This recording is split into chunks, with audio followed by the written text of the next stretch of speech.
You think we should meet with Elvis Presley? Yes, Mr. President. During my nap hour. Let's do this thing. He could really help with the youth folk. He would also like a badge. He's on the sauce. Give a little love. Mr. President, Mr. Elvis Presley. I mean, you and me, we rose from nothing. Let it out. Let it out. Those are the steel claws of a tiger, Mr. President. Elvis and Nixon, rated R.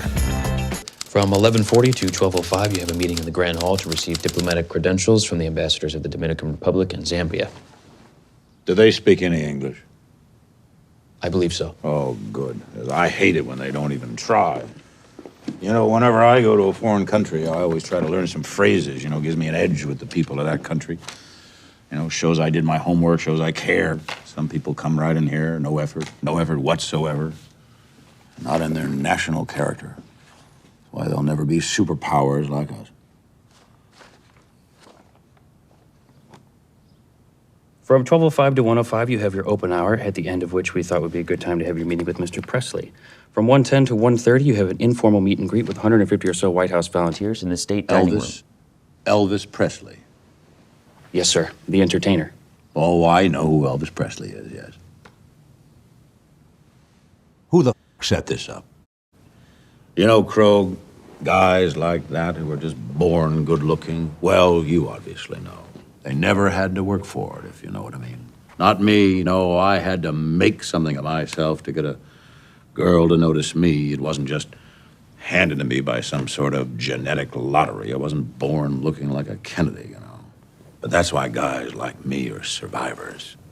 But guys like this Elvis fellow, no, underneath all that, they're weak. They wither at the first sign of trouble. They just crumble like a sand dune. From 9:20 to 11:30, you have your meetings with Mr. Haldeman, Mr. Kissinger, Mr. Ziegler. From 12:05 to 1:05, you have your open hour, at the end of which we thought would be a good time to have your meeting with Mr. Presley. Elvis Presley.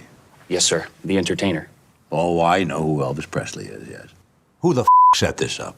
Elvis and Nixon. Completely true story. Elvis Presley was concerned about the protests against the Vietnam War, lack of respect for law enforcement. He was far more conservative than a lot of people might have suspected.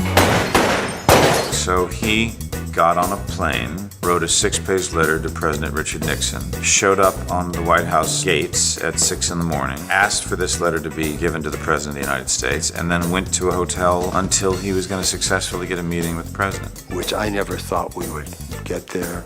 He always did. I didn't want to hurt his feelings. And what he actually wanted was for the President of the United States to make him an undercover federal agent at large. He would also like a badge. A what? I could infiltrate the communists, and then I'd bust them all.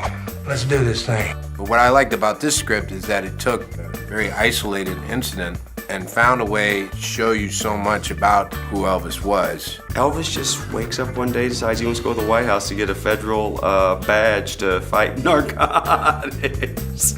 Fine, bring him in. And this famous coming together happened in which a very famous photograph was taken, and it is in fact the single most requested photograph in the National Archives. Okay, sir, do you have any firearms or weapons of any kind on your person? It's a good thing they didn't catch this little fella in my boot. There is a series of things that Elvis is told he should not do. On the coffee table is a dish with M&Ms. Those are only for the president. And then he basically breaks every one of those rules because, you know, he's Elvis Presley. M&Ms are my favorite. Mine too. Kevin Spacey is a force. There's no doubt about that. He was an amazing Nixon. The character that Colin plays was one of our advisors, so he was on set. And I'll never forget the day he arrived and literally grabbed his chest because he said it was as if Richard Nixon had walked back in the room. Not to mention Alex Pettifer, who plays me. He has so much love for Elvis. All the insight that he had to give me was just through the stories he would tell. I like that. That's good. The chance to work with Michael Shannon, who is just a consummate actor who became so Elvis-like. I tried to make sure I didn't get too caught up in impersonation and that I devoted as much energy to contemplating what was going on inside of him as I did to trying to seem like him on the outside. He just killed me a couple of times. Don't slap him. Come on, harder. Harder. Let it out. Let it out. Those are the steel claws of a tiger, Mr. President. I don't think this is like an Elvis anyone's seen before. It's not a let's make fun of Elvis and Nixon. It's let's have fun with Elvis and Nixon. They began to realize that they were far more aligned than they could have imagined. You and me, we rose from nothing. But look where I am today. Look where you are. That's half the fun, too, is watching how that develops. Ultimately, think you wind up finding out more about him through this story than you would if someone tried to tell you his entire life story. It's just so crazy. But that's the fun of the ride. Thank you. Thank you very much.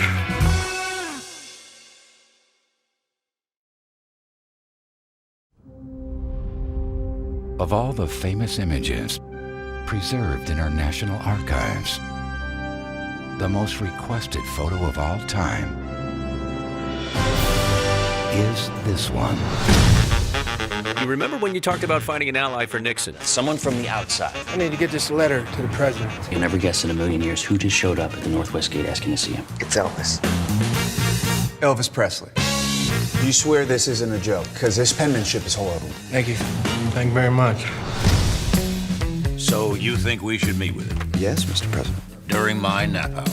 Everybody loves Elvis. Call me. He could really help us with the youth folk. He would also like a badge. A what? I would like to go undercover as a federal agent. I've been in 31 major motion pictures. That makes me an expert in costume and disguise. I could infiltrate the communists, and then I'd bust them all. Let's do this thing. An undercover rock and roller. Sounds ludicrous. I can supply my own firearms. All right, now what do we have on this guy? Well, he's one of the most famous men on the planet. Loves guns, hates the Beatles. The Beatles. Well, I don't like them.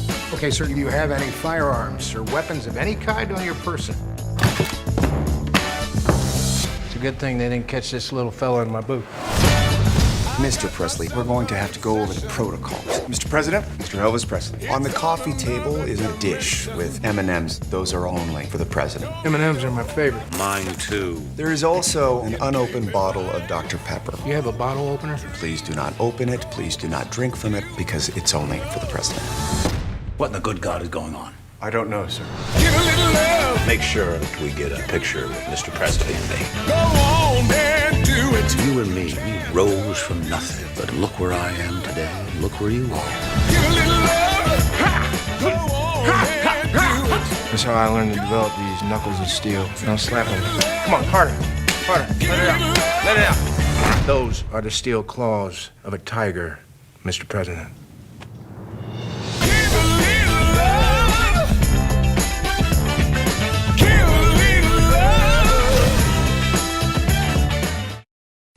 Hey, did you like that video? Well, I've got some movie trivia for you.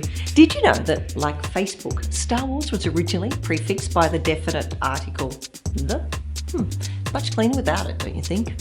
For this and more movie facts, click on more videos, or for more trailers, click on the playlist.